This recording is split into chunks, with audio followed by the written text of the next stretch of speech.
Nagsisi talaga ako bakit ngayon ko lang natutunan ipaghalo to na talaga namang sa sobrang sarap buong araw namin kinakain to. Sakto ilang buwan na lang New Year na panigurado lahat tayo meron nito.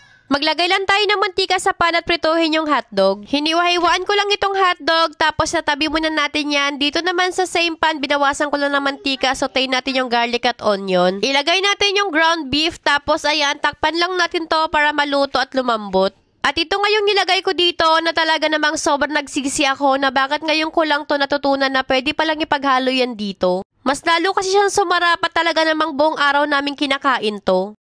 Tapos nilagay ko na rin dito yung tomato sauce, Italian style yung ginamit ko pero pwede namang Filipino style. Binuhusan ko na rin ng mga 1 cup lang siguro na water tapos sinimmer ko lang to ng ilang minuto. Haluin lang natin para hindi masunod yung ilalim nito tapos timplahan natin ng isang beef cubes at maglagay tayo dito ng parmesan cheese. Hindi na tayo maglalagay pa ng salt dito dahil yung parmesan cheese medyo salty na rin siya. Luto na tong sauce, itabi lang natin tapos dito naman sa mainit na tubig lagyan natin yan ng asin. Ilagay natin yung pasta, hindi ko inubos to, nagtira lang ako ng mga 1/4. Lutuin lang natin itong pasta hanggang sa maging al dente na. Kapag ganito, luto na to, kaya naman ipagsama na natin yan dito sa sauce. Huli ko na niluto yung pasta para hindi mababad sa tubig tsaka para hindi magdikit-dikit.